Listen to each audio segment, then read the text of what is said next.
నమస్తే. సామాన్యుడి చేతిలో సామాజిక అస్త్రం నెంబర్ 1 న్యూస్కి స్వాగతం. నేను రవీంద్ర. ఆంధ్రప్రదేశ్లో రిటైర్డ్ ఎంప్లాయీస్ పరిస్థితి ఎంత దయనీయంగా మారిందంటే చెప్పలేనటువంటి పరిస్థితి. నిజంగా వాస్తవంగా వారు పడుతున్నటువంటి ఆవేదన కావచ్చు, ఆందోళన కావచ్చు. నేను దాదాపు చాలా వీడియోల్లో రాష్ట్ర ప్రభుత్వానికి సంబంధించినటువంటి ఉద్యోగులు కానీ, పెన్షనర్లు కానీ ఎలాంటి ఇబ్బందులు పడుతున్నారు, కూటమి ఎన్నికలకు ముందు ఇచ్చినటువంటి హామీలు ఎన్ని అమలుపరిచింది, నెరవేర్చింది, ఎందుకు ఈ విధంగా ఉద్యోగుల పట్ల అలాగే పెన్షనర్ల పట్ల ఉంది కూటమి ప్రభుత్వం అనే అంశాలని చాలా వరకు దాదాపుగా మేము చేస్తూనే ఉన్నాం. ఇలాంటి సందర్భంలో నెంబర్ 1 న్యూస్ పట్ల, మా ఛానల్ పట్ల మీరు చూపిస్తున్నటువంటి ఆదరాభిమానాలకు మరొకసారి మేము మీ అందరికీ ప్రత్యేకమైనటువంటి ధన్యవాదాలు తెలియజేస్తున్నాం. ఇలాంటి సందర్భంలో చాలామంది మేము ఇచ్చినటువంటి స్క్రోలింగ్లో నెంబర్కి కాల్ చేస్తున్నారు.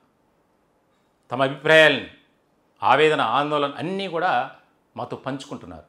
నిజంగా కొంతమంది చేసేటువంటి కాల్స్ ఎలా ఉన్నాయంటే, సార్ మా బాధల్ని ఎవరు కూడా పట్టించుకోవట్లేదు, కనీసం మేము దాదాపు 25 ఏళ్ళు 30 ఏళ్ల పాటు ప్రభుత్వ ఉద్యోగంలో ఉండి మేము ప్రభుత్వానికి సేవలు అందించాం, అయినా సరే మమ్మల్ని పట్టించుకోవట్లేదు. కొద్దిసేపటి క్రితమే నాతో ఒక కాలర్ మాట్లాడారు, ఒక రిటైర్డ్ ఎంప్లాయ్. ఆయన ఆవేదన అయితే ఆయన స్టార్ట్ చేయటమే ఏడుపుతో మొదలుపెట్టారు. రాధాకృష్ణమూర్తి, ఆయన గ్రేడ్ 1 పీఈటీ అట, ఫిజికల్ ఎడ్యుకేషన్ ట్రైనర్, కోనసీమ జిల్లాలో పనిచేశారు. సార్ నాకు ఏ బెనిఫిట్ రాలేదు, నాకు చాలా పెండింగ్స్ ఉన్నాయి, ప్రభుత్వం నుంచి రావాల్సినటువంటి వాటివి నాకు ఇప్పించండి అని ఇలా ఆయన ఒక్కరే కాదు చాలామంది ఫోన్ చేసి మీరు తీసుకున్నటువంటి స్టాండ్ దయచేసి ప్రభుత్వానికి ఇంకా మా బాధలు వివరించండి, మీడియాలో ఏ ఛానల్ కూడా, ఏ పత్రిక కూడా మేం పడుతున్నటువంటి ఆ బాధలపై అసలు స్పందించట్లేదు, చొరవ తీసుకోవట్లేదు, ప్రజా సమస్యలను గుర్తించి వాటిని పరిష్కారం చేసేందుకు మీరు పడుతున్నటువంటి తపనకు కృతజ్ఞతలు సార్, ధన్యవాదాలు సార్ అని కాల్స్ వస్తూనే ఉన్నాయి. వారి కోసమే నేను ఈ వీడియో చేస్తున్నా. ప్రభుత్వం స్పందించాలి, ఎందుకు స్పందించట్లేదు అనేది వారికే తెలియాలి. ఎన్నికలకు ముందు మీరు ఇచ్చినటువంటి వాగ్దానాలు ఏంటి? ఉద్యోగులకు సంబంధించి అలాగే పెన్షనర్లు అంటే రిటైర్డ్ ఎంప్లాయీస్కి సంబంధించి మేము న్యాయం చేస్తాం, వారి పక్షాన నిలబడతాం, అవసరమైతే ఒక కార్పొరేషన్ ఏర్పాటు చేస్తాం పెన్షనర్ల కోసం అని మీరిచ్చినటువంటి మాటే కదా. మరెందుకు నిలబెట్టుకోవట్లేదు? పక్క రాష్ట్రంలో ఏ రకమైనటువంటి పద్ధతి ఉంది? వారు ప్రభుత్వ ఉద్యోగుల్ని కానీ, రిటైర్డ్ ఎంప్లాయీస్ని కానీ ఏ విధంగా గౌరవిస్తున్నారు? కనీసం ఆంధ్రప్రదేశ్లో ఆ విధమైనటువంటి వాతావరణం లేదు అని వారు పడుతున్నటువంటి ఆవేదన అదే. తాజాగా ముఖ్యమంత్రి తెలంగాణ రాష్ట్రానికి సంబంధించి రేవంత్ రెడ్డి ఆయన ఒక కీలకమైనటువంటి నిర్ణయం తీసుకున్నారు. దాదాపుగా 712 కోట్ల రూపాయలు, 1032 కోట్లు విడుదల చేశారు. దాంట్లో కొంత కాంట్రాక్టర్లకు ఇవ్వాల్సినటువంటిది, మిగిలిన దాదాపుగా 80% వరకు ప్రభుత్వ ఉద్యోగులు, పెన్షనర్లకు పెండింగ్ ఉన్నటువంటి వాటిని క్లియర్ చేయండి. దాదాపుగా తెలంగాణ రాష్ట్రంలో 7,000 కోట్లు పెండింగ్ ఉంది. దాని ప్రాధాన్యత క్రమంలో ప్రతీ నెల విడుదల చేస్తాం, 5-6 నెలల్లో అది కంప్లీట్ కావాలి అని ఆదేశాలు జారీ చేశారు. మరి ఆంధ్రప్రదేశ్ విషయానికి వచ్చేసరికి ఎందుకు ఆ విధంగా ఉన్నారు? కూటమి పెద్దలకు మేము ఇచ్చినటువంటి సపోర్టు మర్చిపోయారా? వారి ఆవేదననే నేను చేస్తున్నా ఈ వీడియో రూపంలో. వారు పెడుతున్నటువంటి కామెంట్స్ కానీ, వారు కాల్స్ చేస్తూ నా భార్య హాస్పిటల్లో ఉంది సార్, కనీసం ఎంప్లాయీ హెల్త్ స్కీమ్ ఏదైతే ఈహెచ్ఎస్ ఉంటుందో దాని ద్వారా కూడా నా భార్యకు కానీ, నా కుమారుడికి కానీ, ఆ కుమార్తెకు కానీ వైద్యం చేయించుకునే పరిస్థితి లేదు, షుగర్లు, బీపీలు, ఆ సమస్యలు, ఈ సమస్యలు వచ్చి మేము నరక యాతన అనుభవిస్తున్నాం, కానీ మమ్మల్ని పట్టించుకునే నాదుడే లేడు, మేమేం పాపం చేశాం, మాకెందుకు ఈ వివక్ష, మాపై ఎందుకు ఈ కక్ష అని చెప్పి వారు ఆవేదన వ్యక్తం చేస్తున్నారు. ఈ వీడియో ద్వారా నేను ప్రభుత్వానికి విన్నవించుకుంటున్నా, ప్రాధేయపడుతున్నా, వారి బాధలు వినండి, వారి గోడు అర్థం చేసుకోండి, వారి ఆవేదనను, ఆక్రందనను మీరు పరిశీలించి త్వరితగతిన వారికి న్యాయం చేయాలని మేము కోరుకుంటున్నాం. అంతే తప్ప కూటమి ప్రభుత్వంపై కానీ ఉద్యోగ సంఘాల నేతలపై మాకు ఎలాంటి చెడు అభిప్రాయం లేదు. ప్రభుత్వం మంచి చేస్తే మంచి చేసిందని చెప్తాం, చెడు చేసిందంటే చెడు చేసిందనే చెప్తాం. అంతే తప్ప మాకు పక్షపాతం లేదు, వివక్ష లేదు.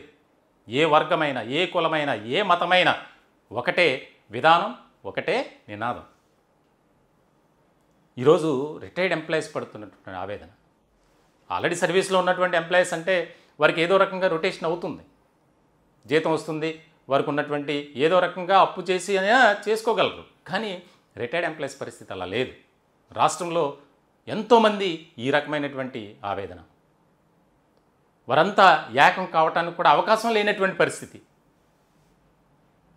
వారంతా దాదాపుగా ఈ మధ్య కాలంలో ఒక 50 మంది రిటైర్డ్ ఎంప్లాయీస్ పర్టికులర్గా కాల్స్ చేశారు, కామెంట్స్ పెట్టారు.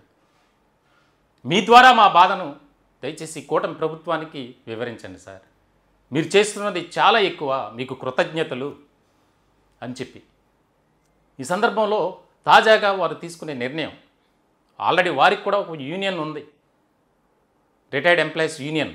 వారంతా ఒక సమావేశాన్ని ఏర్పాటు చేసుకొని, మన తరపు పోరాటం చేసే వాళ్ళు ఎవరు లేరు కదా, మనకు మనమే పోరాటం చేసుకోవాలి, మన కుటుంబ పోషణకు మనమే బాధ్యులం కాబట్టి మనకు ఎన్నో సమస్యలు ఉన్నాయి, వయసు పెరుగుతుంది.